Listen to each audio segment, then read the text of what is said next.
What is up, guys, and welcome to another Star Wars Galaxy of Heroes video. We are doing a top 10 video today, and the top 10 video is top 10 Zetas for characters that are not included in the Journey Guide. If you go to Objectives, you scroll over from Daily Activities to Journey Guide, you see all these characters here.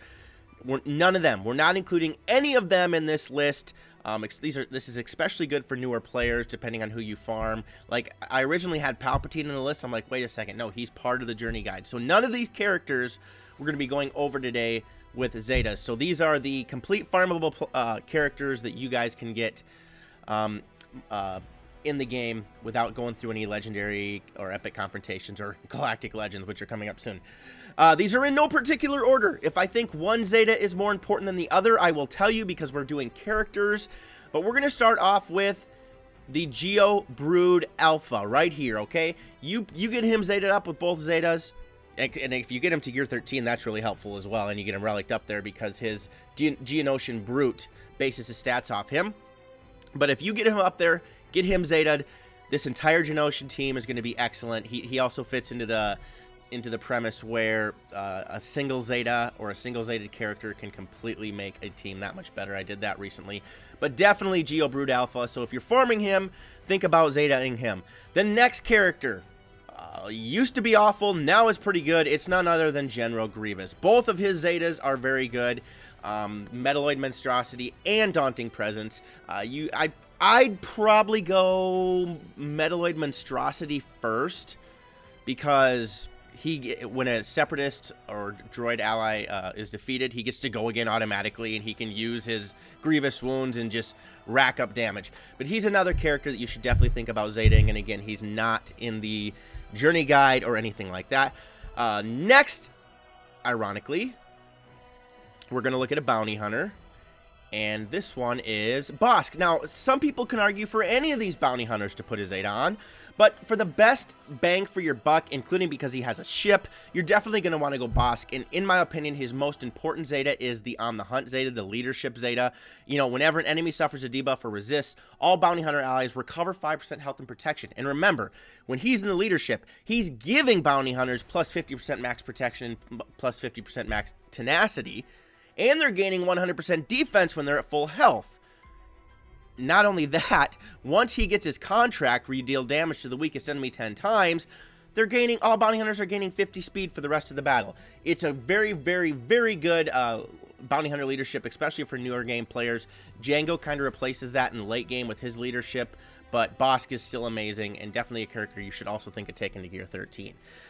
Next, the Jedi Savior. The one, and I'm not talking about Revan, no, the Jedi that can literally change the entire battle. I've talked about him many times in many other videos. He's no other than Jolie Bindo. And his That Looks Pretty Bad Zeta that says this: add revive all defeated Jedi allies at 80% health with crit immunity for 5 turns. Think about that.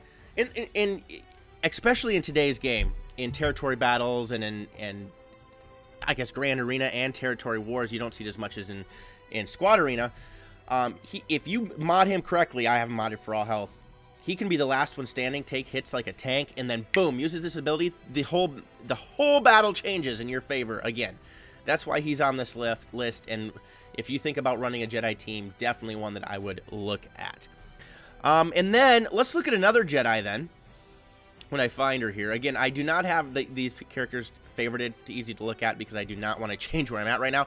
It's Bastila. And I know a few people that are buddies of mine that refuse to Zeta Bastila, but her leadership ability is amazing, guys. Add 1 turn taunt on Jedi tank allies at the start of the encounter. Okay, so the tanks are going to be taunting right away. And you're adding plus 150% tenacity with protection up. Let's read the whole ability. At the start of the battle, Jedi allies gain 15% turn meter and protection up. 200%, and it can't be dispelled.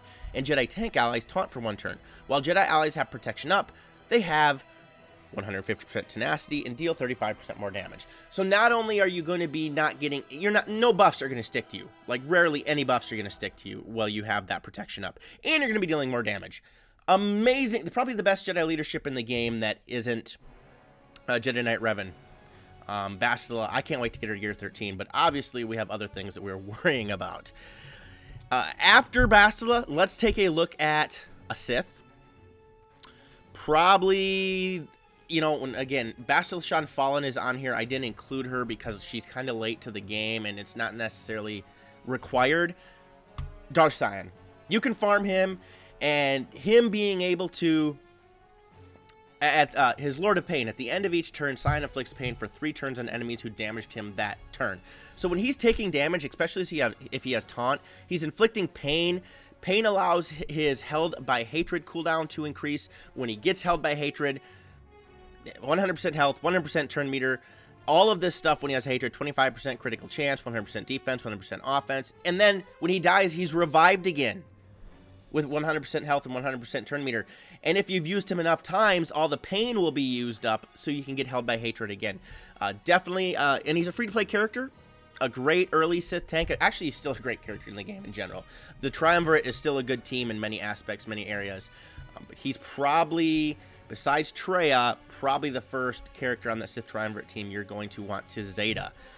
Then let's look at Mother Talzin, a Night Sister. Now, I battled myself with these Night Sisters, because Asajj and Mother Talzin both have good leadership abilities.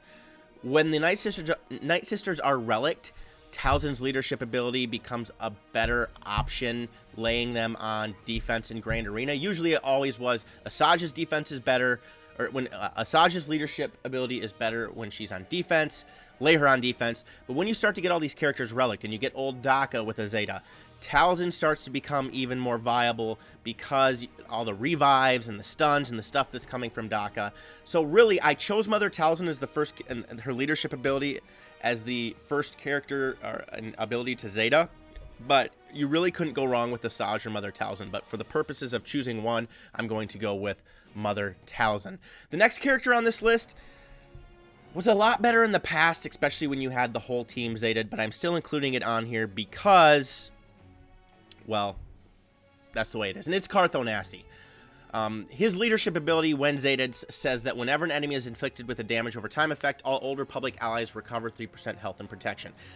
When you run him with Canderous and Zalbar and Mission, there's going to be so much damage over time flying around that they're going to be recovering a lot of health and protection. The issue is, with a good Palpatine team, you can immediately take this team out with stuns, fractures with Thrawn if you can get control of Zalbar. They're very easy to counter with very average teams. If you have them all Gear 13, Relicked up, all their Zetas, they can be a nightmare, especially if you throw in like L3 as a tank. But he would be the one that I would definitely Zeta to make the team better. But if you have Mission and Zalbar Zetaed as well, that would really up the team. Mission can just be a nightmare. But I did include Carth on this list because, especially as an early game player, this Old Republic team is not necessarily a bad team to have. Okay, the next character we're going to look at is on many, many lists. And it is none other than Nest. A lot of people have her at Gear 13 with relics. That's probably where I should go. I just haven't spent the time on her. But her Fighting Instinct, Zeta states, add Taunt Ignore. That's huge because, by the way, when she attacks, she also dispels. Add 2% health steal stacking when enemy loses a buff or debuff. That can stack up high, especially in prolonged battles. She can solo so many different teams right now. Imperial Troopers, Ewoks. When you start getting Imperial Troopers up there, the game can change though a little bit. Trust me. But being able to ignore taunt and take out enemies that have little health left. She's versatile. She can fit into so many different teams. She is a harder character to farm, but she's definitely on this list because she is that good. And then we're going to look at none other than the best First Order leader, in my opinion. Hux isn't bad, but Kylo Ren Unmasked. Merciless Pursuit leadership ability. First Order Eyes, I'm going to read the whole ability as it with the Zeta. First Order Eyes have plus 40% critical damage, huge. Plus 30 speed, huge. When a First Order ally scores a critical hit, they gain 20% turn meter, huge. When a First Order ally gains a status effect, they recover 5% health and 5% protection. This ability is actually underrated because it should be better than it is. The characters you use it with, it should be better than it is because this is an amazing leadership ability. And then his other ability is Scarred, where he gains taunt for 1 turn, and when he has taunt, he has a double percent counter chance when he is taunting to counters. So he's going to counter all the time when he's taunting. Couldn't get the words out there, but he's a good character. I do not know what's going to happen to him when people get Galactic Legend Kylo Ren. We'll have to see. So, you know, I love working on my First Order the way it is because I like to get factions up there. But as you can see, I'm not even close to getting Galactic Legend Kylo Ren because I'm really focusing on Galactic Legend Rey. So there we have it, guys. These top 10 characters that are non-legendary, not included in the journey guide. We have Geobrute Alpha, General Grievous, Bosque, Jolee, Darth Sion, Karth, Mother Talzin, Bastila, Nest, and Kylo Ren Unmasked. Let me know what you guys think. Are there other characters that you would have included in there that I didn't? Are some obsolete?